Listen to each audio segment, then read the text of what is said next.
जी अस्सलाम वालेकुम। कैफ से आज के लेक्चर का आगाज़ करते हैं। Lecture number 9। आज के लेक्चर में कॉस्ट ऑफ कैपिटल के टॉपिक को हम आगे बढ़ाएंगे और आज के लेक्चर में हम न्यूमेरिकल क्वेश्चन सॉल्व करना सीखेंगे। आज का लेक्चर आपके लिए थोड़ा कैलकुलेशंस के हवाले से एक रिच लेक्चर होने जा रहा है। इसमें हम कुछ कैलकुलेशन सीखेंगे, लेकिन आपने कंसेप्ट्स पहले सीखना है, फिर उसके बाद कैलकुलेशंस की तरफ। प्रीवियस लेक्चर में हमने जहाँ पे बात छोड़ी थी वो ये थी कि कॉस्ट ऑफ कैपिटल के कैलकुलेट करते हुए हम कैपिटल को डिवाइड करते हैं डिफरेंट कंपोनेंट्स में, और हमने जो कंपोनेंट्स कैलकुलेट किए थे वो कितने थे? 6 कंपोनेंट्स थे गालबन। Bank loan, redeemable debenture, irredeemable debenture, redeemable preference share, irredeemable preference share और इक्विटी या शेयर, ये 6।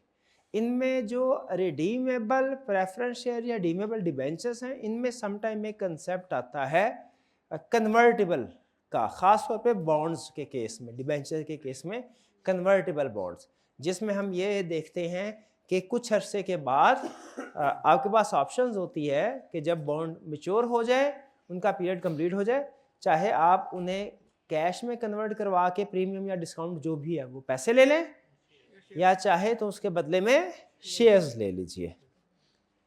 तो ये हमने कन्वर्टेबल का कंसेप्ट भी स्टडी किया था। जब हम रिडेम्पशन पे भी डिस्काउंट हो सकता है, जो कोई भी सिक्योरिटी इश्यूएंस पे भी, वो एट टाइम ऑफ इशू भी डिस्काउंट या प्रीमियम पे इशू हो सकती है, और सर्टेन पीरियड के बाद जब उसको रिडीम करना हो उसमें भी एट डिस्काउंट भी हो सकता है और एट प्रीमियम भी हो सकता है। दोनों ऑप्शंस पॉसिबल हैं। हमने स्टडी किया था कि जब हमें एग्जाम में कोई क्वेश्चन देगा तो वो डिफरेंट कंपोनेंट्स ऑफ कॉस्ट देगा। हम टोटल 6 हैं, इनमें से अमूमी तौर पे वो कोई 3 कंपोनेंट्स को एक क्वेश्चन में टेस्ट करता है। हमने हर कंपोनेंट की कॉस्ट कैलकुलेट करनी होगी स्टेप नंबर 1 में, और स्टेप नंबर 2 में weighted average cost of capital calculate करना होगा। क्या काम करने होंगे? दो, पहले कॉस्ट कैलकुलेट करनी होगी हर एक की कंपोनेंट की अलग, और फिर इसके बाद weighted average cost of capital calculate करना होगा। Weighted average cost of capital calculate करने के लिए जो टेबल है वो कमोबेश ये टेबल होगा, ये आपके सामने है। हमने ये लास्ट लेक्चर में स्टडी कर लिया था। क्लियर? लेफ्ट साइड पे कंपोनेंट, फिर उसके बाद आगे उनकी मार्केट वैल्यू, फिर उसके बाद कॉस्ट और weighted average cost of capital. अब हम स्टार्ट क्या सीखने जा रहे हैं? जितने भी कंपोनेंट्स हमने स्टडी किए हैं, ये जो ऊपर वाला हमारा लिस्ट थी, ये हमारे जितने भी कंपोनेंट्स हैं 6, इन सब कंपोनेंट्स की एक एक करके कॉस्ट कैलकुलेट करना सीखनी है। क्या करना है? एक एक करके। आज 3 लर्निंग ऑब्जेक्टिव हम स्टडी करेंगे, यानी 3 कंपोनेंट्स की कॉस्ट कैलकुलेट करना सीखेंगे। लर्निंग ऑब्जेक्टिव 4, 5 और 6। लेकिन कहीं पे अगर आपको लगे कि अब आप कंसेप्चुअल ठीक हो गया, ज़्यादा हो गया, ओवरबर्डन ना हो जाए, तो मुझे बता दीजिएगा, वहाँ पे मैं लेक्चर स्टॉप कर दूंगा। सबसे पहले बैंक लोन। बैंक लोन के बारे में मैंने आपको एक खास बात बताई थी। क्या है? बैंक लोन की मार्केट वैल्यू नहीं होती। जो आपने कैलकुलेशन करनी है इसकी, वो यूं करनी है, cost of bank loan. Cost को फाइनेंस में के से, कैपिटल के से डिनोट करते हैं। कॉस्ट, ठीक है, कैपिटल, कॉस्ट ऑफ कैपिटल। और जो कंपोनेंट होता है उसको हम सबस्क्रिप्ट करके, यानी छोटा सा उसके पैर के करीब लिख देते हैं। जैसे बैंक लोन डेट है ना, डेट, तो के डी का मतलब है cost of debt, bank loan की कॉस्ट। सिंपल याद करने की जरूरत नहीं, आप simple cost of bank loan भी लिख सकते हैं। ठीक है? जो बैंक लोन की कॉस्ट क्या होगी? Rate of interest into 1 minus T. Rate of interest, वो बैंक लोन के ऊपर जो इंटरेस्ट रेट है वो है, और जो टी है वो इसका टैक्स रेट है। ठीक है? तो जब आपने कॉस्ट कैलकुलेट करनी है तो कैसे कैलकुलेट करनी है? Rate of interest into 1 minus T. बाज़ औक़ात ऐसा होता है कि वो आपको अमाउंट ऑफ इंटरेस्ट दे देता है। अगर वो अमाउंट ऑफ इंटरेस्ट दे दे तो उसमें प्रिंसिपल दिया होगा उसने कि इतने प्रिंसिपल, आप उसे रेट कैलकुलेट कर सकते हैं, इसमें कोई प्रॉब्लम तो नहीं है। रेट दिया हो तो अमाउंट कैलकुलेट हो सकती है, अमाउंट दी हो तो जो रेट है उसका अमूमी तौर पे चूंकि रेट दिया होता है इसलिए मैंने रेट के साथ कैलकुलेशन आपको शो करवाई है, इंटू 1 - 2। अगर टैक्स रेट 30% है तो और रेट ऑफ इंटरेस्ट 12% है तो क्या होगा 12% इंटू 1 - 30% का मतलब 0.3, 1 - 0.3 क्या हो जाएगा 0.7, 12% इंटू 0.7 8.4% हमारा टैक्स आ जाएगा, सॉरी कॉस्ट आ जाएगी। अच्छा, इसमें हमने इसको टैक्स रेट 1 - t मल्टीप्लाई क्यों किया, क्योंकि इंटरेस्ट एक्सपेंस हमेशा टैक्स डिडक्टेबल होता है, उसे हम आफ्टर टैक्स कैलकुलेट करते हैं। क्लियर जी, कैलकुलेशन समझ आई? अगर आपको बैंक लोन की कैलकुलेशन समझ आई तो मुझे जरा क्वेश्चन नंबर 1 में पार्ट ए है, calculate after tax cost of, याद रखिए कॉस्ट ऑफ डेट हमेशा हम आफ्टर टैक्स ही कैलकुलेट करते हैं, चाहे वो मेंशन करे या ना करे। अंडरस्टूड है कि जो कंपोनेंट टैक्स डिडक्टेबल है, जो कंपोनेंट टैक्स डिडक्टेबल है उसकी टैक्स जब कॉस्ट कैलकुलेट करेंगे आफ्टर टैक्स कैलकुलेट करेंगे। यहां पे चले जरा पहले वाला question, calculate after tax cost of debt under each of the following condition, interest rate 30। अच्छा, इसको आपने कैसे करना है, हमने बज़ाहिर फार्मूला ये लिखा है 1 - t, आपने इसको 1 - t की शक्ल में नहीं लिखना, कैलकुलेशन करनी है ना डायरेक्ट करनी है। कैलकुलेशन करने के कुछ शॉर्टकट मेथड होते हैं, वैसे तो आप भी प्रैक्टिस कर करके जान चुके होंगे, तो लेकिन साथ साथ मैं सरसरी तौर पे कुछ बताता जाऊंगा। कुछ आपके पास अगर कोई शॉर्टकट मेथड हो जो मुझे ना पता हो आप मुझे बताइएगा, जो अगर मुझे पता होगा मैं आपके साथ शेयर करूंगा, मे भी आपको पता हो मे भी ना हो। Cost of bank rate of interest कितना है 30, 1 - t, इसको 1 - 10 नहीं करना, डायरेक्ट इसको 0.9 से मल्टीप्लाई कर देना है। कुछ थोड़ी सी कैलकुलेशन हम आपने खुद भी कर लेनी है इजी वाली, इससे आपका टाइम बचेगा। तो पहले वाले में टैक्स रेट 0% है तो क्या होगा 1 - 0 क्या है 1 नहीं, तो इसकी आफ्टर टैक्स कॉस्ट क्या होगी 13%। सेकेंड वाले की क्या होगी 13% है। अच्छा, 30% को आपने 0.13 लिखना है, 13% 0.13 ही होता है ना। अपनी कैलकुलेशन करना चाहे वो भी कर सकते हैं, मैं जो रिकमेंड करता हूं 0.13 मल्टीप्लाइड बाय 0.8, ये क्या हो गया 10.4%।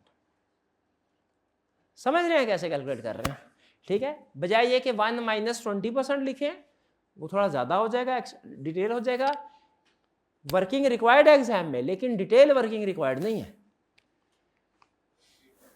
सी की क्या होगी 13 यानी 0.13 मल्टीप्लाइड बाय 0.65, 8.45। क्लियर? ये क्या है कॉस्ट ऑफ बैंक लोन। इसमें कोई प्रॉब्लम? क्वेश्चन 2 करते हैं। एक company takes out a bank loan, the bank charges interest at 10%, tax rate is 30%, क्या होगा 7%। What is the cost of? अच्छा, एग्जाम में अगर 3-4 सिक्योरिटीज इकट्ठी दे दे कंपोनेंट और एंड पे टैक्स रेट दे दे, आप अंदाजा लगा लेंगे कि कौन सी वाली सिक्योरिटी के साथ टैक्स की एडजस्टमेंट आएगी और किस वाली सिक्योरिटी के साथ टैक्स की एडजस्टमेंट नहीं आएगी। कैसे लगाएंगे बताइए, किसके सकता है? बैंक लोन और डिबेंचर के साथ टैक्स की एडजस्टमेंट आएगी, जो प्रेफरेंस शेयर्स और ऑर्डिनरी शेयर्स हैं इनके साथ टैक्स की एडजस्टमेंट नहीं आएगी। शाबाश। बैंक लोन की कॉस्ट कैलकुलेट करते हुए कोई problem? Next, cost and market value of irredeemable perpetual bond. अच्छा, एक तीर से दो शिकार कर रहा है, कैसा हो सकता है? एक तीर से दो शिकार बिल्कुल हो सकते हैं, कंसेप्ट के ऊपर ग्रिप है। लर्निंग ऑब्जेक्टिव एक ही है, कह रहा है मैं आपको दो चीजें सिखाऊंगा कैलकुलेट करनी, कॉस्ट कैलकुलेट करने भी सिखाऊंगा, मार्केट वैल्यू कैलकुलेट करें। कॉस्ट को लहदा अंडरलाइन कर लें, मार्केट वैल्यू लहदा अंडरलाइन कर लें। बताइए, क्या आपको वो मैथ में इक्वेशन जो सिखाते थे वो आपको याद है? अगर आपको एक इक्वेशन में 3 वेरिएबल यूज होते हैं और कोई से 2 पता है, तो जो तीसरा अननोन है वो आप कैलकुलेट कर सकते हैं। ये असूल याद है। इसी असूल के मुताबिक हम कॉस्ट भी कैलकुलेट करेंगे, हम मार्केट वैल्यू भी कैलकुलेट करेंगे। नीचे उसने लिखा हुआ how to calculate price value. याद रखें पूरे हर रिडीमेबल या इरिडीमेबल बॉन्ड का रूल क्या, कॉस्ट गिवन है तो मार्केट वैल्यू कैलकुलेट कर सकते हैं, भाई मार्केट वैल्यू गिवन है कॉस्ट कैलकुलेट कर सकते हैं। फिर से बोले, किसी भी सिक्योरिटीज, चाहे वो बॉन्ड है चाहे वो शेयर्स है, किसी भी सिक्योरिटी के केस में अगर आपके पास मार्केट वैल्यू है कॉस्ट कैलकुलेट कर सकते हैं। कॉस्ट है मार्केट वैल्यू का, फिर से मार्केट वैल्यू है तो कॉस्ट कैलकुलेट कर सकते हैं, कॉस्ट है तो मार्केट वैल्यू कैलकुलेट कर सकते हैं। कैसे? देखिए एक फार्मूला आपके सामने है, इरिडीमेबल डिबेंचर। इरिडीमेबल पता है आपको क्या होते हैं? कौन से? जो कभी भी रिडीम नहीं होंगे। इनमें परपेचुटी का फार्मूला लगता है कि एन्युटी का? परपेचुटी का फार्मूला लगता है। ये देखिए फार्मूला आपके सामने, cost of irredeemable debenture, cost of debt. ये लेफ्ट साइड पे कॉस्ट है, इक्वेशन की लेफ्ट साइड पे कॉस्ट है, राइट साइड पे क्या है? आई इंटरेस्ट इनटू, ये इंटरेस्ट रुपीज में है, ये इंटरेस्ट किस में है? ये जो इस बॉन्ड के ऊपर इंटरेस्ट मिलेगा। कैसे कैलकुलेट करते हैं इंटरेस्ट को? कूपन रेट को मल्टीप्लाई करते हैं किसके साथ? फेस वैल्यू मार्केट वैल्यू के साथ। कूपन रेट को फेस वैल्यू से मल्टीप्लाई करते हैं मार्केट वैल्यू के साथ? फेस वैल्यू के साथ। फिर आएगा इंटरेस्ट, यहां पे आई से मुराद वो इंटरेस्ट है।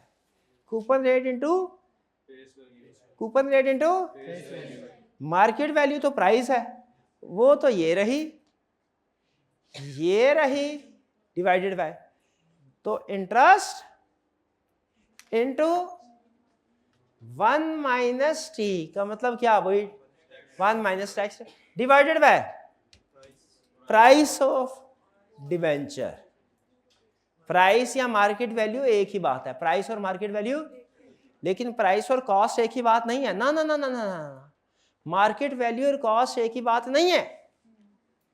कॉस्ट कुछ और चीज है, प्राइस है मार्केट वैल्यू, प्राइस और मार्केट वैल्यू एक ही है, कॉस्ट डिफरेंट है। तो डिवाइडेड बाय प्राइस। अच्छा आप खुद बताइए, मैथ के एक्सपर्ट हैं आप, अगर आपको टैक्स रेट दिया हो, कूपन रेट दिया हो, प्राइस दी हो, ये सारे 1 2 3 वेरिएबल ITP ये दिया हो, के कैलकुलेट कर सकते हैं? अच्छा और अगर के दिया हो, IT दिया हो, P कैलकुलेट कर सकते हैं? कर सकते हैं। वो उस तरफ चला जाएगा, वो डिवाइड करके इस तरफ आ जाएगा, ऐसे ही होता ना, 1 माइनस P उधर चला गया, के इधर आ गया। तो क्या इससे हम ये असूल बना सकते हैं कि एक ही इक्वेशन से, एक ही फॉर्मूला से कॉस्ट गिवन है तो प्राइस कैलकुलेट कर सकते हैं, प्राइस गिवन है तो कॉस्ट कैलकुलेट कर सकते हैं? पक्का? चलिए लिखना है तो लिख लें इसको ताकि भूल ना जाए आपको। चलिए अब फिर इसकी भी कैलकुलेशन करते हैं, लेकिन याद रखें अल्फाज को ध्यान से हमने पढ़ना है। The coupon rate of interest on a company's irredeemable bond is 6%. Face value ₹100 and the market value of the bond is 103.6. Tax rate is 20. अच्छा एक काम आपने करना है, हर एक कंपोनेंट का कॉस्ट कैलकुलेट करने का फार्मूला याद कर लेना, क्योंकि स्टार्ट ही फार्मूला से होगा। फार्मूला याद होगा तो आप कैलकुलेशन करेंगे आगे, तो हर एक का फार्मूला याद करना है। यहाँ पे कूपन रेट है, कूपन रेट ऑफ इंटरेस्ट किसे कहते हैं? जिस रेट में इंटरेस्ट मिलना है 6% है। इरिडीमेबल बॉन्ड है, इरिडीमेबल का लफ्ज क्या बताता है? परपेचुटी का फार्मूला लगाना है। बॉन्ड का लफ्ज क्या बताता है? इंटरेस्ट टैक्स की एडजस्टमेंट करनी है। फेस वैल्यू 100 किस लिए दिया उसने? इंटरेस्ट कैलकुलेट करने के लिए। और मार्केट वैल्यू 103.6 किस लिए दिया है? डिवाइड करके कॉस्ट कैलकुलेट करने के लिए। क्लियर? अब जरा पेज के टॉप पे पहले फार्मूला लिखिए, नोटबुक पहले अपनी किसी नोटबुक पे इसका फार्मूला लिखिए। इरिडीमेबल बॉन्ड का कॉस्ट कैलकुलेट करने का फार्मूला क्या है? मैं भी कोशिश करता हूं लिखने की।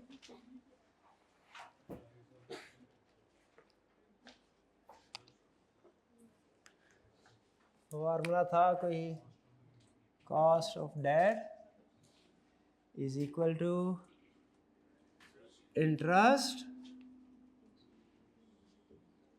इनटू डिवाइडेड बाय प्राइस या मार्केट वैल्यू, एक ही चीज है। अच्छा, अगर तो क्वेश्चन में उसने कहा है ना कॉस्ट कैलकुलेट करनी है, तो मैं फार्मूला को ऐसे ही लिख के आगे चलाऊंगा। अगर उसने कहा है मार्केट वैल्यू कैलकुलेट करनी है, तो मैं फार्मूला को रीअरेंज कर दूंगा। क्या करूंगा? रीअरेंज कर दूंगा। कॉस्ट इधर आ जाएगा, मार्केट वैल्यू भी ऐसे ही है। जरा मुझे रिक्वायरमेंट पढ़ के बताए क्या करना है। लेकिन कभी मार्केट वैल्यू भी कहा करेगा या प्राइस कहा करेगा, तो आपने क्या करना है उस सिचुएशन में? रीअरेंज कर देना। अब यहाँ पे चूंकि कॉस्ट ही कैलकुलेट करनी है, नो प्रॉब्लम। इंटरेस्ट कितना है?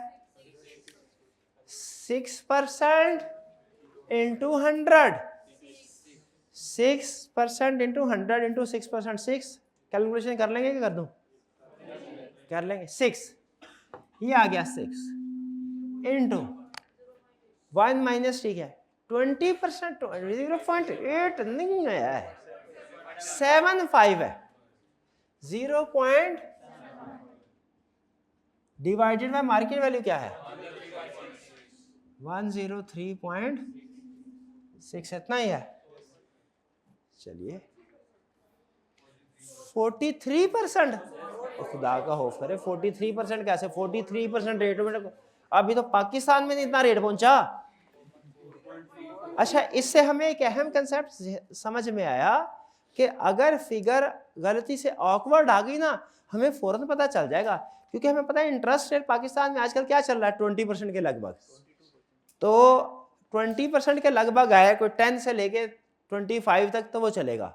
अगर ये 50% तक पहुंच जाए, 60% तक पहुंच जाए, तो उसका मतलब क्या है कि हमने कोई वैल्यू गलत की, दोबारा रीचेक कर ले, हो सकता है गलती को रीचेक कर ले।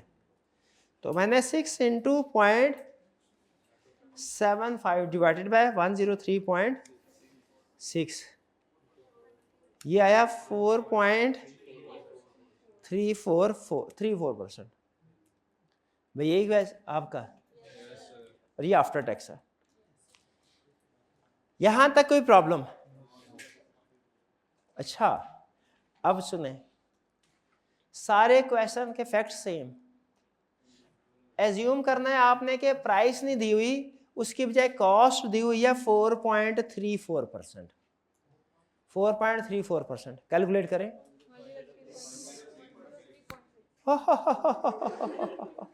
कैलकुलेशन करके मुझे दिखाएं, 103.6 नहीं आएगी, मैंने उसको राउंड ऑफ किया है। राउंड ऑफ की वजह से आपकी वैल्यूएशन में भी फर्क पड़ेगा। बताइए किधर है? पहले उसको ना, जब तक आप लिखेंगे नहीं मैं चेक नहीं करूंगा। पहले फार्मूला लिखे, उसको रीअरेंज करें।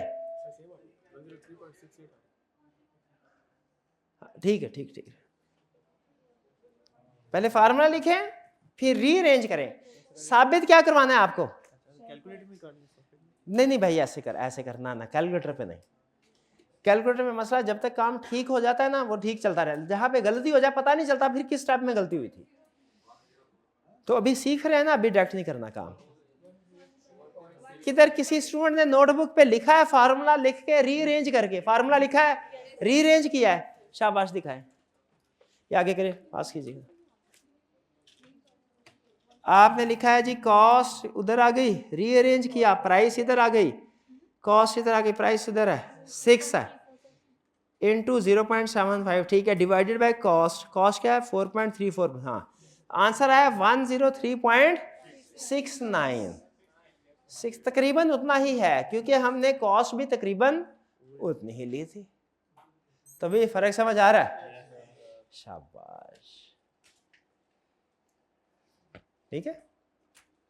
अभी चाहे तो मैं इसमें आपको एक हिडन लेसन छुपा है वो सिखा सकता हूं कि अगर कॉस्ट इंक्रीज हो तो मार्केट वैल्यू पे क्या फ़र्क पड़ता है, लेकिन रहने दें, लेकिन अभी रहने दें, वो जब टाइम आए। मैं सिर्फ तवज्जो दिलाना चाह रहा था आपकी कि इसका भी कोई इस तरह का रिलेशनशिप है। बहरहाल क्लियर हो गया आपको? क्या आप मेरी इस बात से एग्री करते हैं कि अगर कॉस्ट गिवन हो तो मार्केट वैल्यू कैलकुलेट कर सकते हैं, और अगर मार्केट वैल्यू गिवन हो तो अगर कभी कहे ना चलते चलते कॉस्ट कैलकुलेट करे और अचानक क्वेश्चन आ जाए मार्केट वैल्यू कैलकुलेट करे, तो आपने परेशान नहीं हो जाना, ये तो कोई अजीब सा टॉपिक आ गया, ये तो सर ने करवाया ही नहीं। बल्कि क्या कंसेप्ट है, रीअरेंज करना है, रीअरेंज करना है, कुछ भी नहीं भाई। दो कंसेप्ट हो गए हमारे, बैंक लोन की कॉस्ट कैलकुलेट करना सीख लिया हमने, और हमने रिडेमेबल बॉन्ड की कैलकुलेट। अच्छा बताइए, प्रीवियस कंसेप्ट में और इस कंसेप्ट में क्या फर्क था, क्या चीज आपके लिए नहीं थी? हाँ, प्राइस। बैंक लोन की प्राइस नहीं थी, यहाँ पे प्राइस थी इरिडीमेबल में। अच्छा बताइए, अगला जो आपका कंसेप्ट है वो कंपैरेटिवली इजी है या मुश्किल है? वो है market value and cost of redeemable debenture. ऊपर वाला कौन सा था?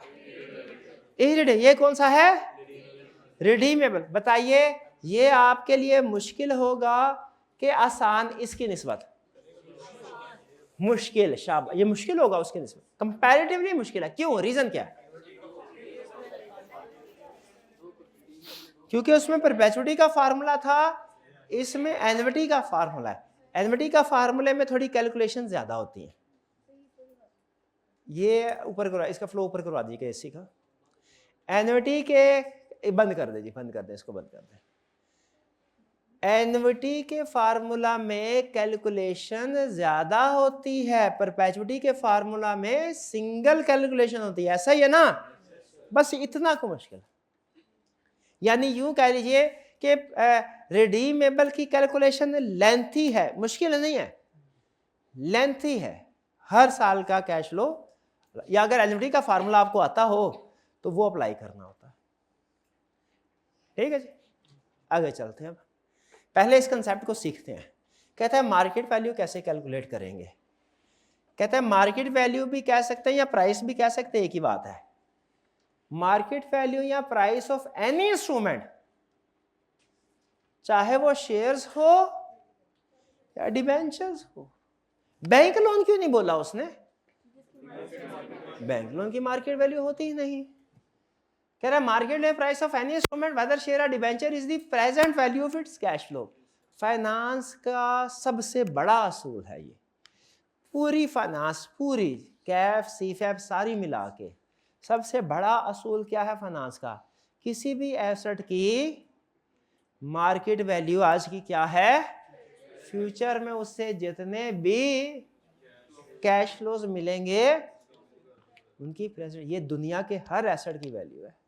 ये आपको उससे जितना फायदा होगा, आपको उससे क्या फायदा होगा। इसकी क्लासिक एग्जांपल, एक मुर्गी, अंडे देने वाली मुर्गी की मार्केट वैल्यू या प्राइस क्या है? अपनी जिंदगी में वो जितने अंडे देगी उसकी प्रेजेंट वैल्यू। भाई यही है ना? हाँ, अब चूंकि ऑपरेटिंग कैश फ्लोज में इनफ्लो के साथ आउटफ्लो भी होते हैं, ये इन्वेस्टमेंट अप्रेजल का कंसेप्ट भी साथ में समझा रहा हूं। इनफ्लो के साथ आउटफ्लो भी होते हैं, तो हमें इस मुर्गी से सिर्फ इनफ्लो नहीं मिलेगा, दाना दूध का भी तो डालना उसको, कि नहीं? तो पट्टे नहीं डालने उसको।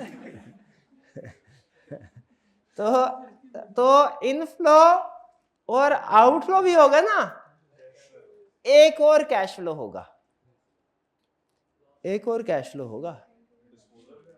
हाँ जी, एंड पे उस मुर्गी को जब बीमार पड़ जाएगी उसको ज़िबा करके उसकी बिरयानी भी बनानी है, तो उसको कहते हैं उसकी टर्मिनल वैल्यू, लास्ट वैल्यू, जिसे आप काउंटिंग में कहते हैं रेजिडुअल वैल्यू।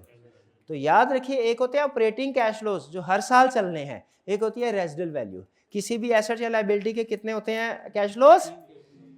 एक operating cash flows. Operating cash flow कौन से हैं?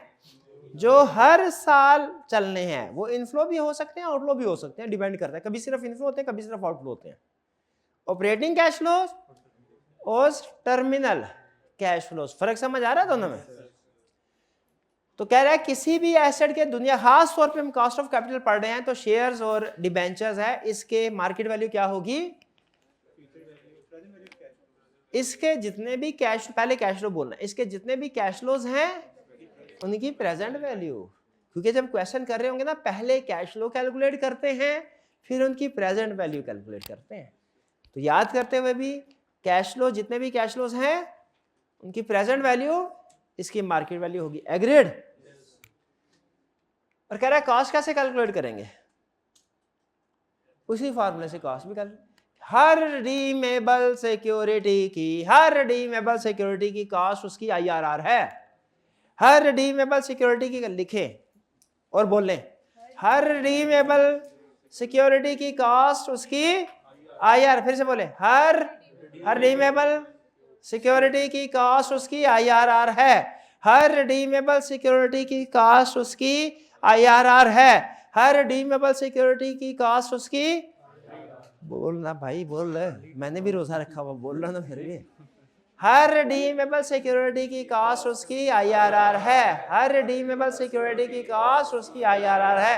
हर रिडीमेबल सिक्योरिटी की कॉस्ट उसकी, रिडीमेबल बोल रहा हूं, इरिडीमेबल नहीं बोला, रिडीमेबल। हर रिडीमेबल सिक्योरिटी की कॉस्ट उसकी आईआरआर। शाबाश। अब ये आईआरआर क्या है, ये आईआरआर क्या है, इंटरनल रेट ऑफ, ये पता है आपको, ये सीखा हुआ है आपने, लेकिन भूल गए होंगे। जो किसी दूसरे सब्जेक्ट का कंसेप्ट हमारे सब्जेक्ट में इस्तेमाल हो, क्या करना चाहिए, हमें सिखाना चाहिए दोबारा से। बिल्कुल ठीक है, अच्छा असूल है। आ जाए फिर सीखते हैं। अच्छा, ये हम रिडीमेबल, ठीक है, मार्केट वैल्यू क्या थी, कैश फ्लो की प्रेजेंट वैल्यू, कॉस्ट क्या है, IRR. How to calculate IRR, ये देख लीजिएगा स्टेप्स। अच्छा, जिस तरीके से मैं आपको रिकमेंड करूं ना, अगर आपका कोई उसूली इख्तलाफ है तो आपने मुझे बताना है, वरना उसी को फॉलो करना है, ठीक है। How to calculate IRR, step number 1, calculate NPV at lower rate. Lower rate को काट के लिख दीजिए गिवन रेट। कुछ चीजें होती है ना प्रैक्टिस से रिफाइन होती है, ऐसा ही है। At given rate, calculate NPV, आपने नेट प्रेजेंट वैल्यू कैलकुलेट कर लें, कैलकुलेट करनी आती है ना, ठीक है। वो एसेट्स की प्रेजेंट वैल्यू कैलकुलेट की, फिर उसमें से माइनस कर दिया, जो प्रेजेंट वैल्यू में से माइनस कर दिया उसकी इनिशियल कॉस्ट। प्रेजेंट वैल्यू और नेट प्रेजेंट वैल्यू में फर्क पता है आपको, present value net present, present value कहते हैं कैश फ्लो की ही प्रेजेंट वैल्यू कैलकुलेट करना। नेट प्रेजेंट वैल्यू कहते हैं जब आप प्रेजेंट वैल्यू कैलकुलेट कर चुके, उसमें से जो इनिशियल कॉस्ट या प्राइस है या मार्केट वैल्यू है उसकी माइनस कर देना। नेट हमेशा माइनस करके आएगी। दुनिया में जो भी नेट की फिगर होती है ना, वो हमेशा किसी को माइनस करके ही आती है। तो calculate net present value at low rate. जैसे वो क्या कह रहा है कि आपके कैश फ्लोज हैं तो 3-4 सालों के, जितने सालों के भी है, आपने उनकी एनपीवी कैलकुलेट करनी है। कैसे करेंगे, cash flow at year 1 divided by 1 plus I power N, पहले साल में ये आपने, लेकिन ऐसा नहीं करते होते हैं ना, ये मैं भी अब आपके मुताबिक ही कन्वर्ट हो रहा हूं। Cash flow at year 1 multiplied by 1 plus I को डायरेक्ट ऐड कर लेना 1.08 power -1 plus cash flow at year 2 multiplied by 1.02 power -2। इस तरह आगे चलते जाना है। जब सारी कैलकुलेशन कर लें, एंड पे क्या करना है, इनिशियल मार्केट वैल्यू जिसपे इश्यू हुआ है, इनिशियल मार्केट वैल्यू, ये आपकी आ जाएगी नेट प्रेजेंट वैल्यू। किस रेट पे, गिवन रेट पे। जैसे फर्ज कीजिए 8% रेट उसने दिया है, तो इस पे आपकी मार्केट वैल्यू क्या आ जाएगी, 8638। Clear, net present value calculate करना आ गया। जितने भी, अगर ये कैश फ्लो सेम है आप इसमें एनपीवी का फार्मूला भी लगा लें, वो भी चलेगा। अगर कैश फ्लो हर साल के डिफरेंट है तो फिर एनपीवी का फार्मूला नहीं लगता, फिर आपको यही चलाना पड़ेगा। रिडम्पशन वैल्यू को भी डिस्काउंट करना है, वो एनपीवी के जरिए से डिस्काउंट नहीं होती, उसे अलग से करना पड़ेगा उसे। हाँ सिंपल डिस्काउंटिंग, हाँ हाँ बिल्कुल लेके आएंगे, वो क्वेश्चन आपको खुद बताएगा। टैक्स की एडजस्टमेंट करेंगे क्या, क्वेश्चन इनका ये है। इसका जवाब है अगर ये बॉन्ड है तो इसकी टैक्स की एडजस्टमेंट करेंगे। अब अगला सवाल पूछे कैसे करेंगे। ये जो कैश फ्लो है ना, ये आफ्टर टैक्स यूज करके, ये कैश फ्लो अगर कूपन रेट 10% है ना, तो आपने यहाँ पे जो कैश फ्लो यूज करने हैं वो क्या करने हैं, ये जब क्वेश्चन आएगा ना फिर मैं आपको सारी चीजें तसल्ली से समझाऊंगा। अभी आईआरआर कैलकुलेट करने का तरीकाकार मैं रिफ्रेश करवा रहा हूं।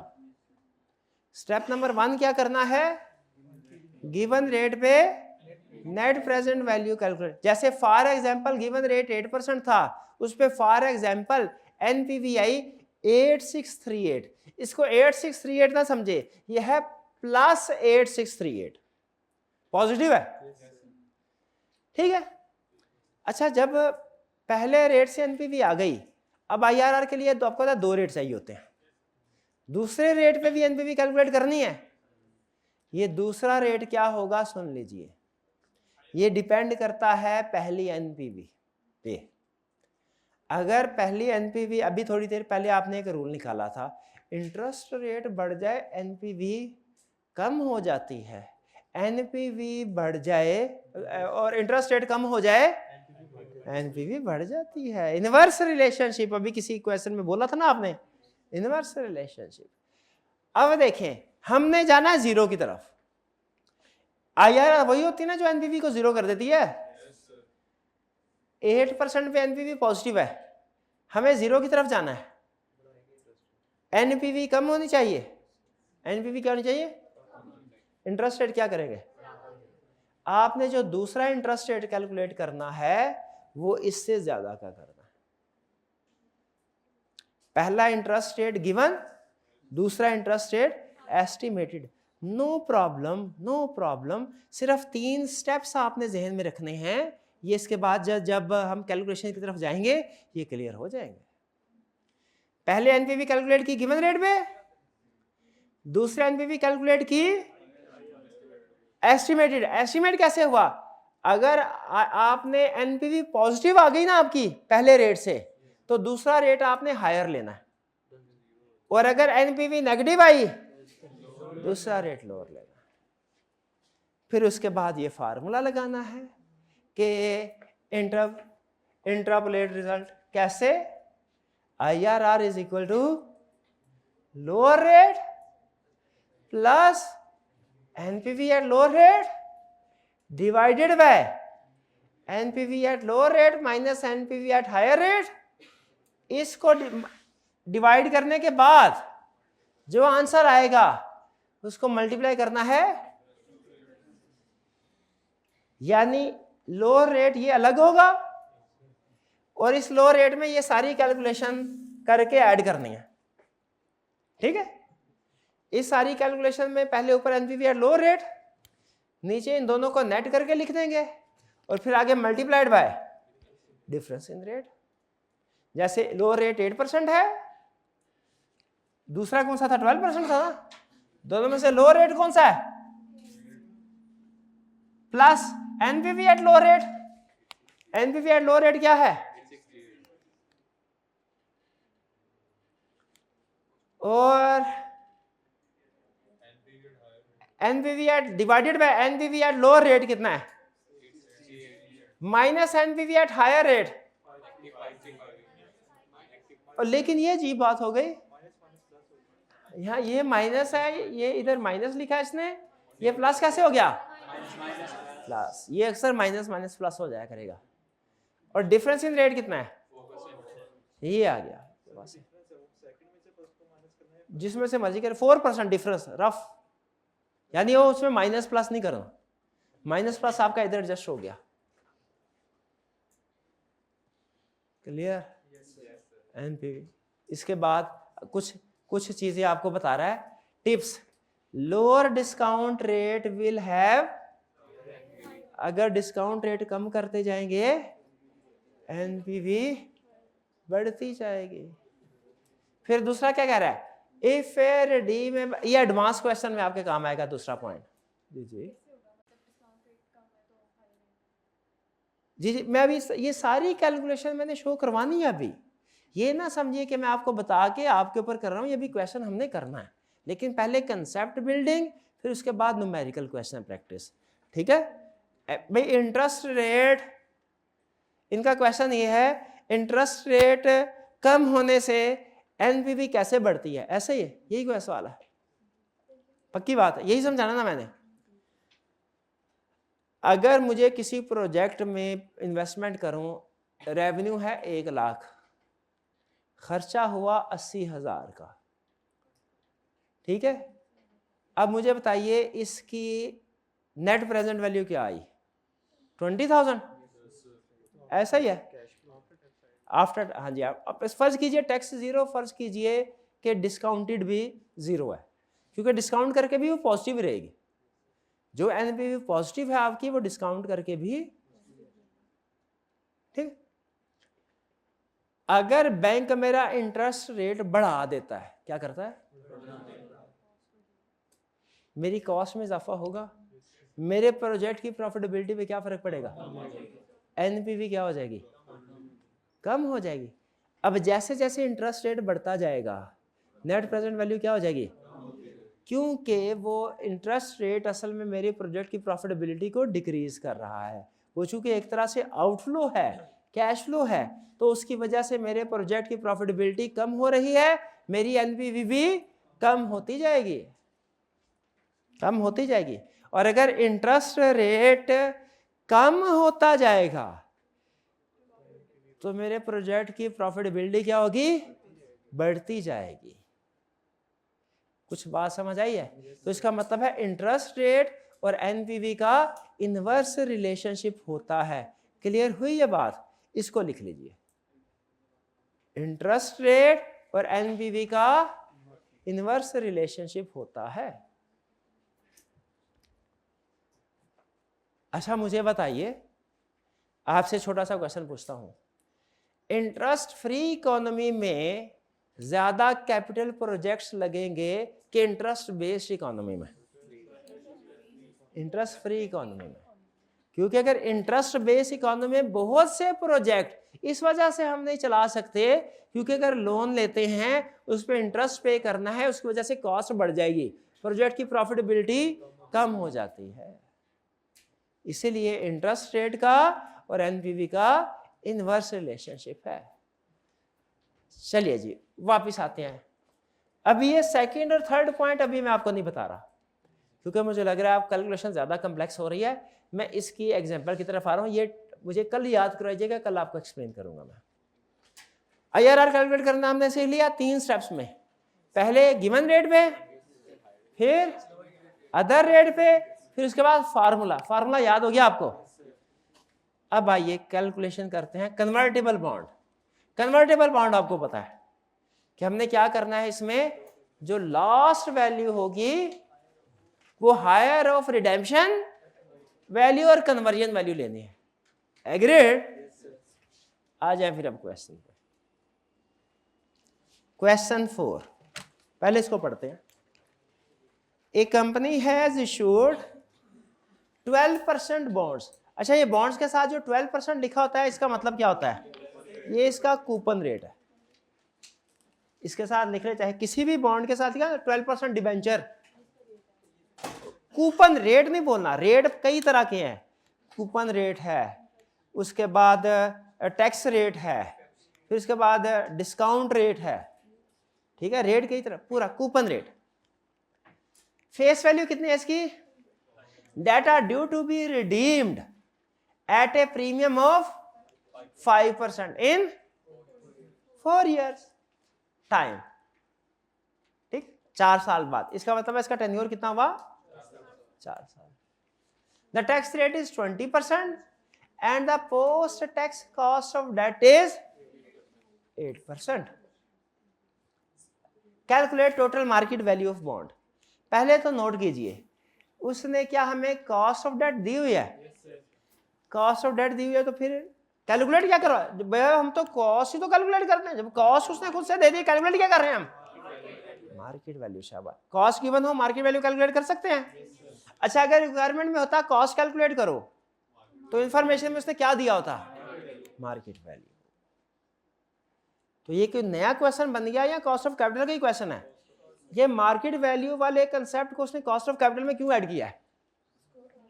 क्योंकि उसी को रीअरेंज करके हम कॉस्ट कैलकुलेट कर सकते हैं अगर मार्केट वैल्यू गिवन हो, और अगर कॉस्ट गिवन हो तो मार्केट वैल्यू कैलकुलेट कर सकते हैं। 12% बॉन्ड, इसका मतलब है टैक्स एडजस्टमेंट आएगी। Debt to be redeemed at premium of 5%, इसका मतलब जो रिडेम्पशन प्राइस होगी वो कितनी होगी? 105 इन 4 years टाइम। इसका मतलब है कैलकुलेशन कितने साल की करनी है? 4 साल की करनी है। और फिर and the post tax cost of debt is 8%। Cost ये है जो आपने यूज करनी, यानी डिस्काउंट करने के लिए कॉस्ट ये यूज करनी। क्लियर? अच्छा, मुझे कोई स्टूडेंट बता सकता है क्या इसमें IRR कैलकुलेट करनी है? क्यों नहीं करनी? ये मार्केट वैल्यू IRR तो कॉस्ट में कैलकुलेट करते हैं, इसमें तो सिंपल प्रेजेंट वैल्यू कैलकुलेट करनी है आपने। प्राइस क्या होगी? Calculate total market value bond क्या है? उसकी प्रेजेंट वैल्यू। अब प्रेजेंट वैल्यू कैसे कैलकुलेट करते हैं? ये हम कैश फ्लो की प्रेजेंट वैल्यू। सबसे पहले आपने कैश फ्लो इसके कौन से होंगे मैं बताता हूं। कैश फ्लो बिफोर टैक्स या आफ्टर टैक्स? इसका कैश फ्लो है 100 इंटू 12%, 12 कूपन रेट के मुताबिक इंटू 0.8, 9.6। अच्छा, इसकी फिर कैश फ्लो होंगे 9.6 ईयर 1 में, 9.6 ईयर 2 में, 9.6 ईयर 3 में, 9.6 ईयर 4 में, और 105 ही ईयर 4 में। इन सब की हमने प्रेजेंट वैल्यू कैलकुलेट कर लेनी है। अब जरा तरीकाकार सुनिएगा, 2 तरीके हैं। मैं थोड़ा सर्वे भी करवाना चाहता हूं। पहले दोनों तरीके आपको बताऊंगा, फिर आपसे पूछूंगा कि कौन से वाला स्टूडेंट कौन से वाला तरीका अडॉप्ट करते हैं। पहला तरीका, पहले साल की कैश फ्लो 9, 1, 2, 3, 4 और लास्ट में है ये 1, 2, 3, 4। ये आ गया 9 जमा 105, 114। ऐसा ही है। डिवाइडेड बाय टैक्स रेट क्या है?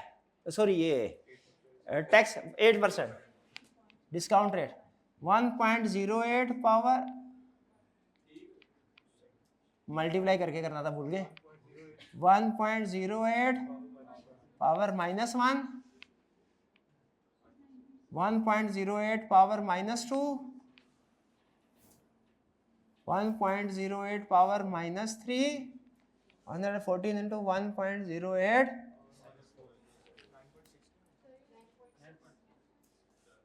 9.6 आपने भी बाद में करवाया, 9.6 है, 9.6, 9.6, 9.6 और 114.6।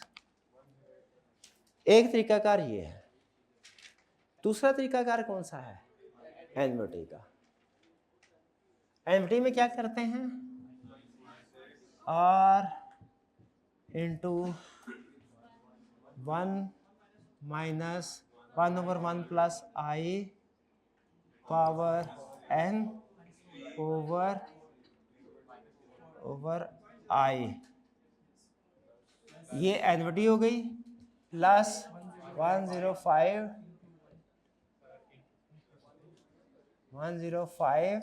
इंटू 1.08। चेक कीजिए क्या, पहले ऊपर वाले की कैलकुलेशन कीजिए। ऊपर वाले की कैलकुलेशन किया किसी ने? क्या है 108.97 और दूसरे की यही है 108. इसका मतलब यह दोनों मेथड इक्वली करेक्ट हैं. कितने स्टूडेंट्स पहले वाले मेथड के साथ कंफर्टेबल है, कितने दूसरे वालों के साथ? दूसरे वालों के साथ ज़्यादा है. तो आइंदा हम कैलकुलेशन करते हुए भी और किताब में भी मैं क्या करूँगा, कैलकुलेशन जो शो करवाऊँगा वो इसी मेथड के मुताबिक करवाऊँगा. क्लियर? चलिए, ये तो हो गई इसकी प्राइस. ठीक है.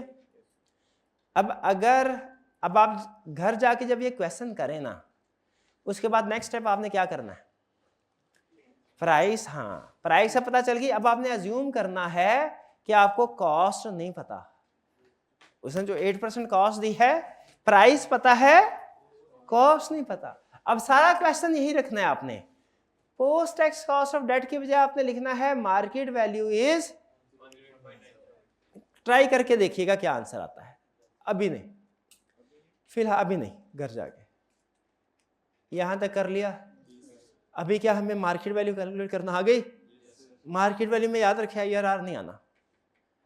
अब क्या करें हम, अगले क्वेश्चन की तरफ चलते हैं. The current market value of A company 7% loan stock, face value ₹100 is 96. जैसे ही उसने मार्केट वैल्यू दे दी, जो फौरन पता चल गया ये कॉस्ट कैलकुलेट करवाएगा, क्योंकि जब कॉस्ट देता है तो मार्केट वैल्यू कैलकुलेट करवाता है, जब मार्केट वैल्यू देता है तो.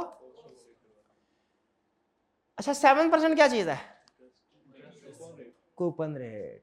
और लोन स्टॉक क्या है? ऐसी इन्वेंट्री जो उधार पे खरीदी हो, ये बॉन्ड्स को कहते हैं. शाबाश. लोन स्टॉक किसे कहते हैं? बॉन्ड्स को कहते हैं. फेस वैल्यू 100 है. फेस वैल्यू किस काम आती है? इंटरेस्ट कैलकुलेट करने के लिए, और इसका कोई काम नहीं है. फेस वैल्यू का पूरे क्वेश्चन में सिर्फ एक ही काम है, क्या? इंटरेस्ट कैलकुलेट करो. Annual interest has just been paid. ठीक है, ये मैं जब डिविडेंड वाले साइड पे जाऊंगा ना, फिर आपको बताऊंगा ये जस्ट हैज बीन पेड का मतलब क्या होता है. The bond will be redeem at par after 4 years. इसका मतलब क्या है? 100 पे रिडीम होगा. The rate of taxation on company is 30%. Calculate the after tax cost of bond for the company. नीचे हिंट लिखा है, हिंट को काट दीजिए. आई कैप कभी हिंट नहीं देता. आई कैप कभी क्वेश्चन में हिंट नहीं देता. अब हमने क्या करना है, कॉस्ट फाइंड करनी है. रिडीमेबल है कि इरिडीमेबल है? किसी भी रिडीमेबल सिक्योरिटी की कॉस्ट क्या होती है? किसी भी रिडीमेबल सिक्योरिटी की कॉस्ट क्या होती है? IRR. किसी भी रिडीमेबल सिक्योरिटी की कॉस्ट क्या होती है? IRR. कैलकुलेट करने के स्टेप्स क्या हैं? 3 स्टेप्स हैं. पहले गिवन रेट पे NPV कैलकुलेट करनी है, फिर अदर रेट पे, और फिर उसके बाद फॉर्मूला लगाना है. शाबाश.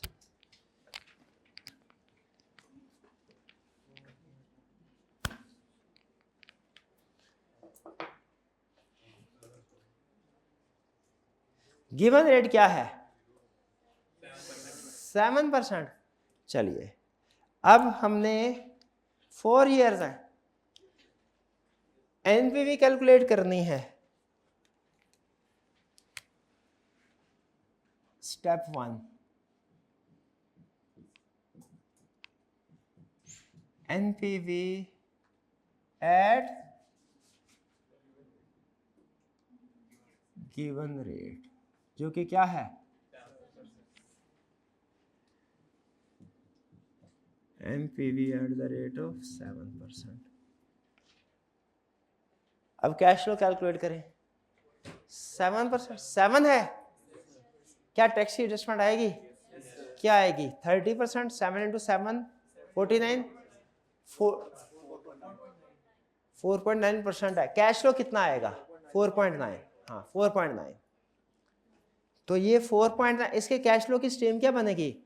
4.9 plus 4.9 year 2 plus 4.9 year 3 plus 4.9 year 4 plus 100 year 4 में, ऐसे ही आएगा।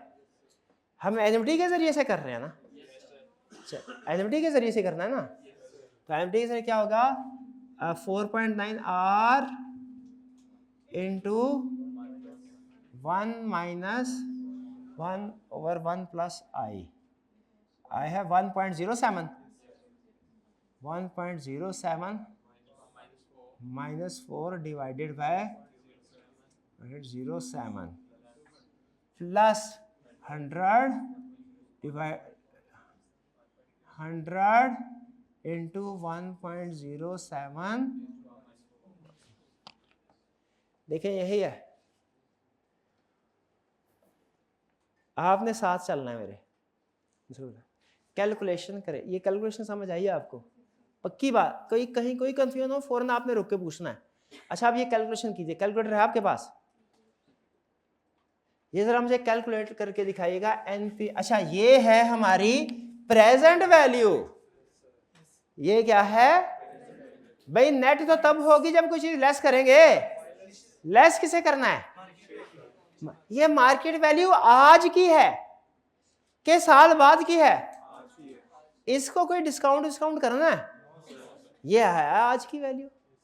तो माइनस 96.25 इज इक्वल टू, ये करिए। सबके कैलकुलेटर पे मैंने चेक करनी है फिगर, फिर आगे जाऊंगा, वरना नहीं। सिर्फ देख के नहीं, फाइनेंस सिर्फ देख के नहीं सीखी जाएगी, ये तो करेंगे तो फिर समझ आएगी।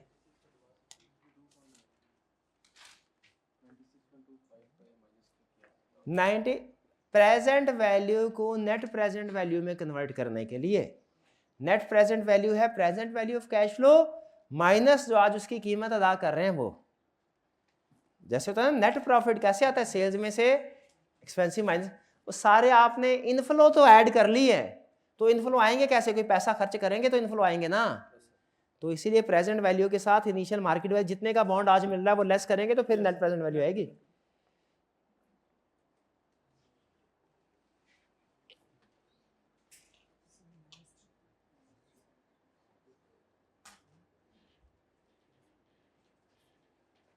कर लिया? क्या आंसर आया? -3.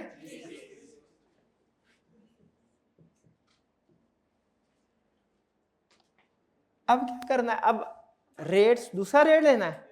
अब मैं सोच रहा हूं, ये आ गया आपके फिगर।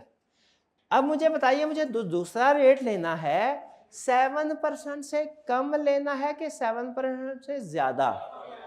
मैं चाहता हूं एनपीवी 0 की तरफ आए। इनवर्स रिलेशनशिप है, एनपीवी को बढ़ाना है। एनपीवी को बढ़ाएंगे तो 0 की तरफ आएगी ना, माइनस है। बढ़ाना है तो क्या करना पड़ेगा? रेट कम, कितना? 6% लू के 5% ले लेते हैं। वैसे जो भी आंसर है फर्क कोई नहीं पड़ेगा उससे, ये जेहन में रखिएगा। तीसरी कैलकुलेशन कभी नहीं करनी आपने, दो ही करनी है। 5% के साथ मैं कर रहा हूं। अब आपने कैलकुलेटर में जो कैलकुलेशन की है ना, दोबारा पंच नहीं करना, उधर ही वापस आके एडिट करना। एडिट करना आता है ना? जहां जहां 7 है ना वहां वहां 5 कर दीजिए। शाबाश। एनपीवी एड, फिर भी मैं लिख देता हूं लेकिन एग्जाम में आपने दोबारा नहीं करना। NPV at 5% is equal to 4.9 into 1 minus 1.05 power -4 divided by 0.05 plus 100 into 1.05 power -4 minus 96.25 is equal to 3.39 plus. आइए यहां तक क्लियर है? कोई प्रॉब्लम? अच्छा यहाँ पे रुके, चेक पॉइंट यहां तक। मुझे बताइए हम आईआरआर कैलकुलेट क्यों कर रहे हैं? कॉस्ट कैलकुलेट करने के लिए। पिछले क्वेश्चन में भी कॉस्ट कैलकुलेट की थी, उसमें तो आईआरआर का फार्मूला नहीं लगाया था जो लर्निंग ऑब्जेक्टिव 2 में थी। ये इससे पहले वाले में वो इरिडीमेबल था। रिडीमेबल की कॉस्ट जब भी कैलकुलेट करेंगे आईआरआर का फार्मूला लगेगा। रिडीमेबल की कॉस्ट जब भी कैलकुलेट करेंगे, ये लिख ले। अब ये स्टेप, 2 स्टेप हो गए। तीसरा स्टेप क्या था? Formula IRR is equal to क्या था? Lower rate. सिर्फ याद आने के लिए फार्मूला लिख रहा हूं, एग्जाम में लिखने की जरूरत नहीं, डायरेक्ट फिगर लिख सकते हैं, लेकिन मैं ताकि फार्मूला आपके जहन में बैठ जाए इसलिए लिख रहा हूं। Lower rate plus NPV at lower rate divided by NPV at lower rate minus NPV at higher rate multiplied by difference in rates. अब इसमें फिगर्स पंच करनी है। लोअर रेट क्या है? 5%। फर्स्ट सेकंड नहीं, लोअर है। लोअर रेट है 5%, 0.05 plus NPV at lower rate क्या है? Plus 3. NPV at lower rate plus 3.39 divided by NPV at lower rate plus 3.39 minus NPV at higher rate, minus minus plus. ये सुनना था, फिर से बोले क्या? सुभान अल्लाह, फिर से बोले minus minus plus 3.39 plus 3.36 multiply by difference rate कितना है?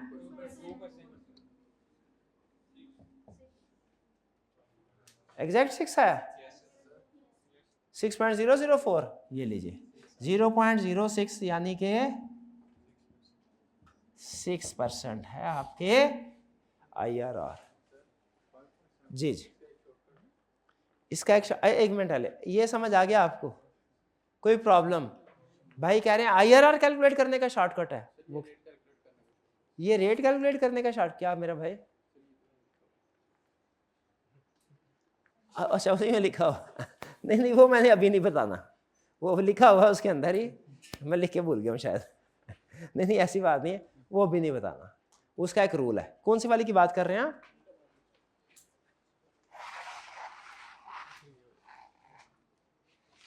ये इससे डायरेक्ट एक ही कैलकुलेशन में आईआरआर आ जाएगी। अच्छा चलिए ठीक है, ये मुझे क्लास के बाद कराएगा। लेकिन आई कैप ये कैलकुलेट करवा रहा है, क्वेश्चन के अंदर, सोल्यूशन के अंदर ये कैलकुलेशन शो करवा रहा है, इसलिए आप उसको क्रॉस चेक करने के लिए यूज कर सकते हैं, लेकिन आपने ये कैलकुलेशन करनी है। जी और कोई क्वेश्चन? जी मेरे भाई कुछ?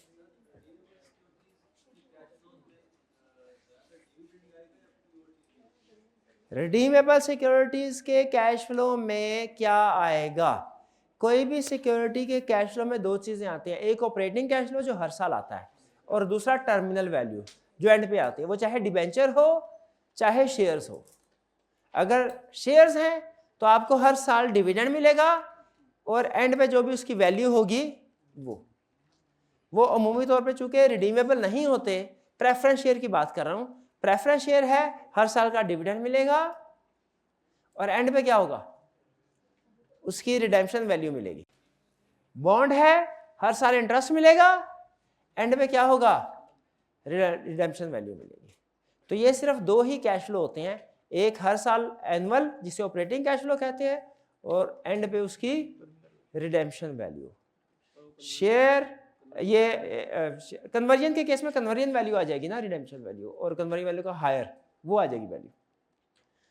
ठीक है, मैं एक टर्म यूज किया करता हूं, टर्मिनल वैल्यू।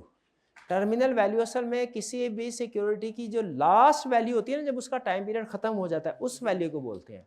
टर्मिनल वैल्यू का फार्मूला होता है higher of redemption value and conversion value.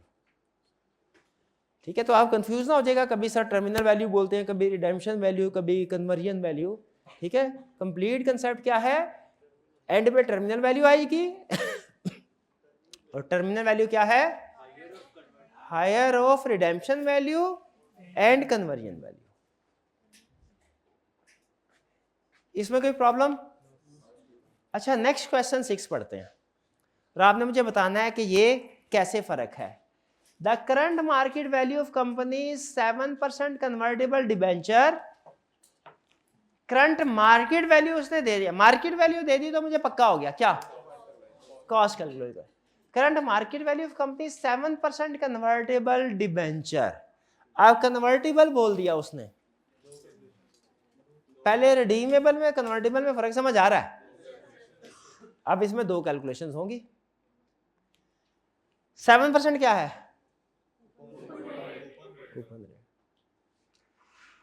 Face value 100 है, मार्केट वैल्यू आज की 108.7 है, एनुअल इंटरेस्ट है जस्ट बीन पेड। इसका मतलब क्या है? डिविडेंड वाले कल बताऊंगा टॉपिक में। Debenture will be convertible into equity shares in 3 years time at a rate of 40 shares पर debenture. The current ordinary share price is rupees 3.20 and the rate of taxation on company's profit is 30%.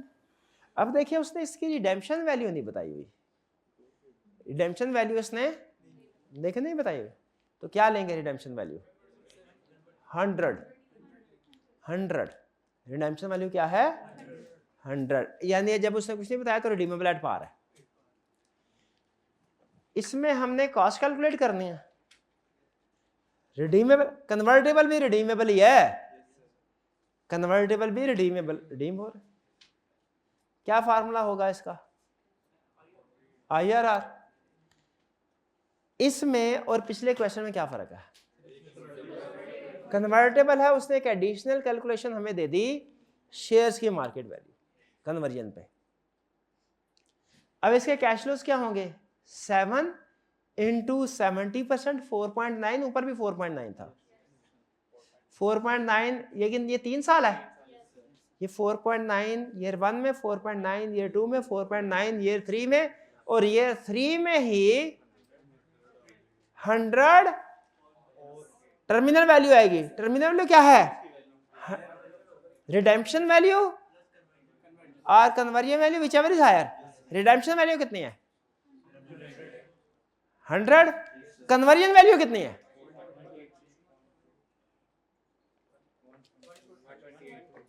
40 share पर debenture. ए की value क्या है? क्या आई? 128। तो redemption value क्या देंगे?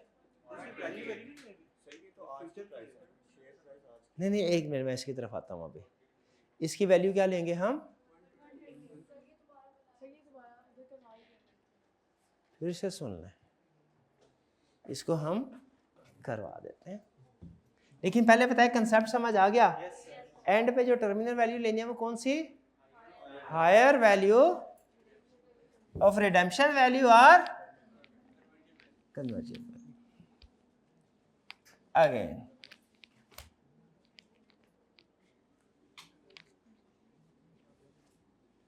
सबसे पहले इसके कैश फ्लोज को एस्टिमेट कीजिए। 4.9, 4.9, 4.9।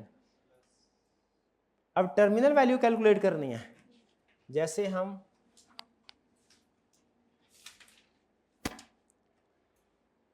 एनपीवी कैलकुलेट करेंगे,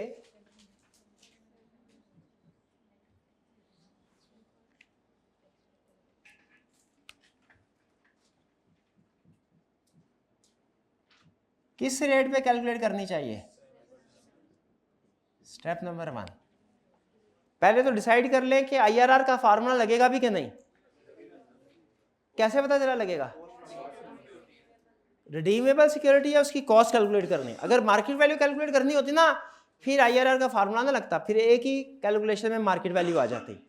ये हमने कॉस्ट कैलकुलेट करनी है। रिडीमेबल, किसी भी रिडीमेबल सिक्योरिटी की कॉस्ट क्या है? उसकी IRR कैलकुलेट करने जा रहे हैं भाई, अलर्ट रहिएगा। 7% पे सबसे पहले एनविटी का फार्मूला लगा दे। जो ऑपरेटिंग कैश फ्लोज हैं उनके लिए एनविटी का फार्मूला वो क्या होगा? R into 1 minus 1 plus I power minus over I. Clear? ये एनवीटी की प्रेजेंट वैल्यू आ गई। अब क्या करना है, टर्मिनल वैल्यू की प्रेजेंट वैल्यू कैलकुलेट करनी है। इधर ये आ जाएगा टर्मिनल वैल्यू की प्रेजेंट वैल्यू है 1.0 मल्टीप्लाई करके 1.07 पावर। अब यहां पे सबसे अहम चीज ये है कि ये वैल्यू क्या आएगी, यही है। पिछले क्वेश्चन में क्या था, उसने क्या दिया था, रिडीमेबल एट पार, हमने कहा 100 एज इट इज आ गया। यहां पे कन्वर्टेबल है, तो एक वैल्यू हमारे पास आ गई 100 और एक वैल्यू आ गई कन्वर्जन वैल्यू। कन्वर्जन वैल्यू क्या होती है पता है, जितने शेयर में कन्वर्ट होगा उसकी मार्केट वैल्यू। ये कितने शेयर में कन्वर्ट होगा और मार्केट वैल्यू कितनी आएगी 3.2, कितना आ गया 128। मैं इसकी तरफ भाई कंसेप्ट दूसरे में लेके जा, अभी बता मेरा भाई, अभी बस थोड़ा सा बस 128 आ गया। विच एवर इज हायर कौन सी है 128। क्लियर? एनपीवी अभी भी नहीं आई, -108.70 इज इक्वल टू प्लस है +8.64। डन। अच्छा मुझे बताइए दूसरा रेट स्टेप 2 में क्या कैलकुलेट करेंगे, हायर के लोअर चाहिए, वो पॉजिटिव है 0 की तरफ लाना है, इंटरेस्ट रेट बढ़ा देंगे। ए 7 है, क्या करें 8 कर दें कि 9 के 10, मेजोरिटी की बेस पर चेंज करें। कितने स्टूडेंट का ख्याल है 8 करें, कितना ख्याल है 9, कितना ख्याल है 10, 10 वाले ज्यादा है, कोई नहीं 10, to be on safe side. आपको कितना टाइम चाहिए इसकी एनपीवी आईआरआर कैलकुलेट करने के लिए, उसके बाद आईआरआर भी कैलकुलेट कर लेंगे। मैं चाहता हूं पहले खुद करें, मुश्किल वाला काम जो था कर दिया, बाकी कर लेंगे कैलकुलेट। 2 मिनट दे रहा हूं, आईआरआर कैलकुलेट कर ले, 2 मिनट के बाद फिर मैं करवाऊंगा। क्लियर? चलिए जिस तरीके से मर्जी कर लें, जिस तरीके से मर्जी, मुझे आईआरआर चाहिए, ठीक है इसका जी। ऑनलाइन वाले स्टूडेंट्स आप भी चेक कैलकुलेट कीजिए, पास कीजिएगा थोड़ा जी। उम्मीद है कैलकुलेशन आपने कर ली होगी, आपका आंसर करीब करीब 9.9% आया होगा। हाँ अगर आपने कोई डिफरेंट परसेंटेज यूज़ किया है, जैसे 7 के बाद 9% या 8% यूज़ कर लिया, तो थोड़ा सा फ़र्क आएगा, थोड़ा सा फ़र्क राउंडिंग ऑफ की वजह से आएगा, लेकिन तकरीबन 9.89 के लगभग ही आपकी कैलकुलेशन होगी।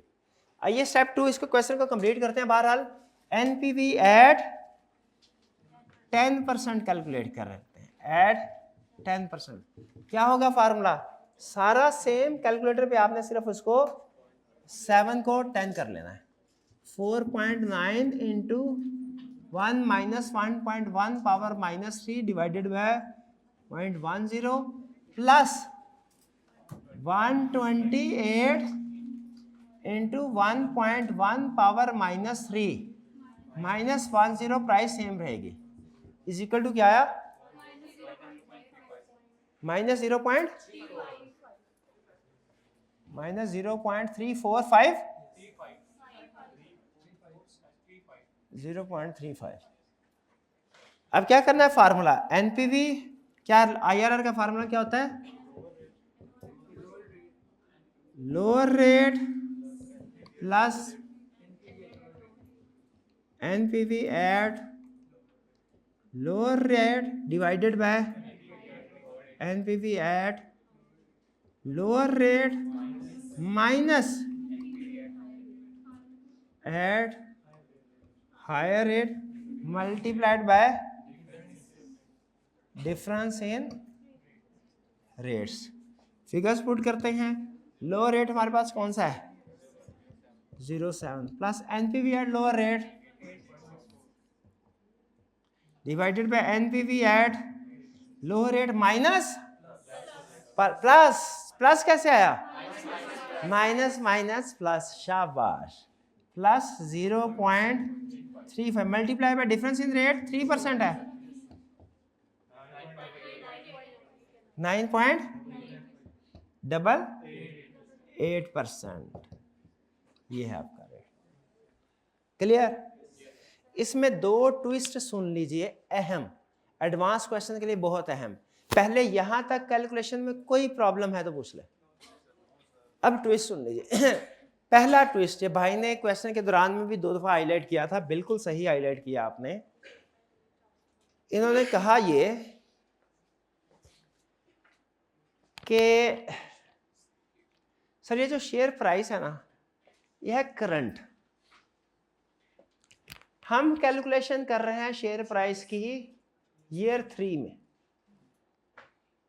तो यहां पे असूली तौर पे करंट प्राइस की बजाय ईयर 3 की प्राइस लेनी चाहिए थी 100% करेक्ट, 100% करेक्ट।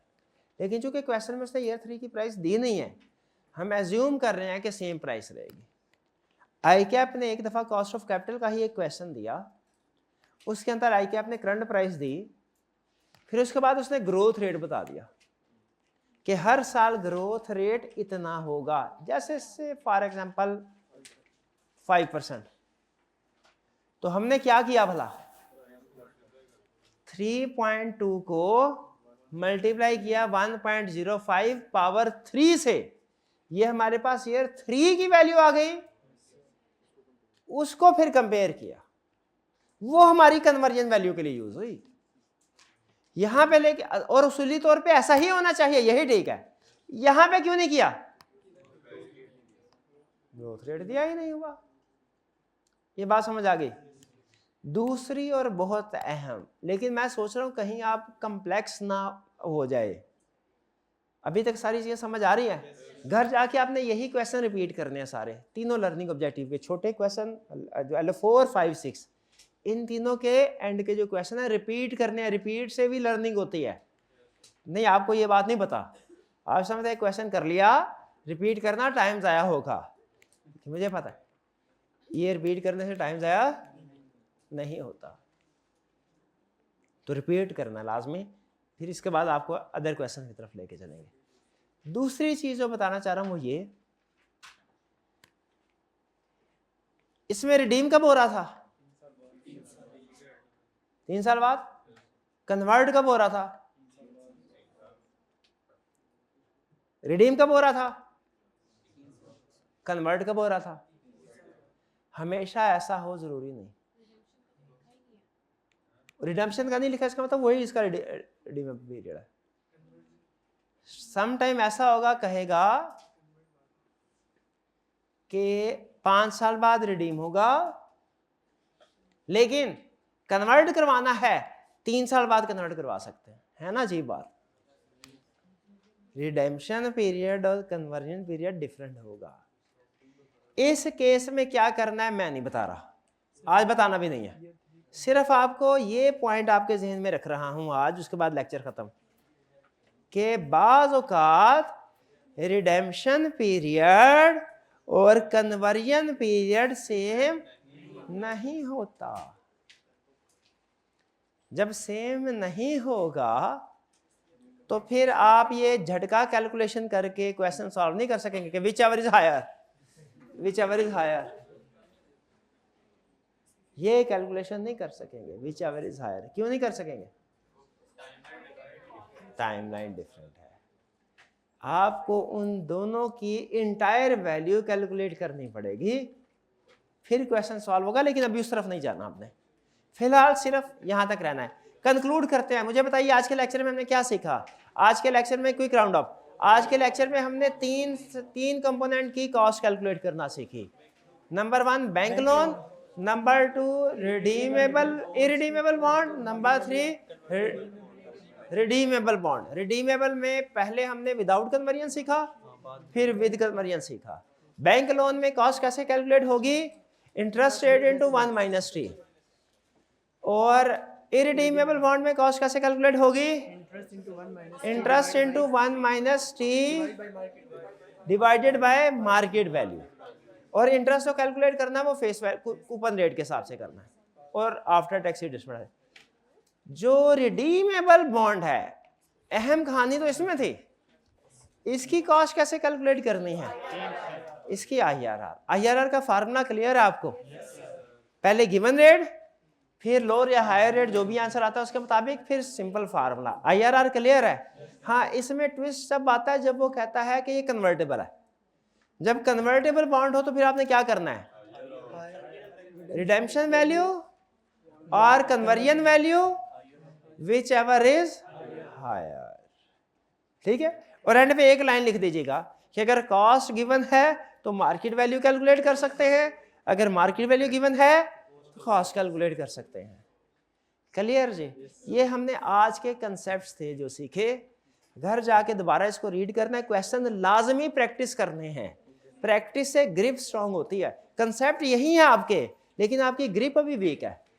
दोबारा करेंगे तो वही है भाई। पेंट घर में कभी करवाया आपने? एक कोट करवा के चला जाता है, वो 3 कोट करता है ना। 3 कोट क्यों करता है? ताकि पक्का हो जाए। तो आपने इसको पक्का करना है। पक्का कैसे करेंगे? इन्हीं क्वेश्चन को दोबारा करेंगे, कंसेप्ट पक्का होगा, ताकि जब एडवांस क्वेश्चन पे जाए ना उस वक्त कंसेप्ट ना हिले। उस वक्त अगर कंसेप्ट वीक हो ना या हल्के हो, एडवांस क्वेश्चन प्रॉब्लम करते हैं। इधर से कंसेप्ट पक्के करके जाएंगे। क्लियर? असाइनमेंट आपकी छोटी है लेकिन आपने करनी लाजमी है। ये क्वेश्चन सारे रिपीट। कोई क्वेश्चन पूछना चाहते हो पूछ ले। हाँ, टेस्ट का सिलेबस टेस्ट का सिलेबस होगा आपका चैप्टर 10। और ये टेस्ट का शेड्यूल आपको मिला है? शेयर नहीं किया उन्होंने ग्रुप्स में? अब आज चैप्टर 10 होगा, ये नोट कर लीजिए। चैप्टर 10 होगा, ये मैं डे से कंफर्म करके आपको ग्रुप में भी शेयर करता हूँ। ठीक है, ऑडिट का भी चैप्टर 1 और 2 होगा, 2 चैप्टर होगा। वो मैं अभी उनसे कहता हूँ, अभी वैसे हैरान किया उन्होंने नहीं शेयर किया, मैं अभी करवाता हूँ। इंशाल्लाह अफ्तारी से पहले शेयर हो जाएगा। अफ्तारी के टाइम पे रिवाइज कर लीजिएगा। ठीक है जी, आज का लेक्चर यहाँ खत्म करते हैं हम। अल्लाह हाफिज।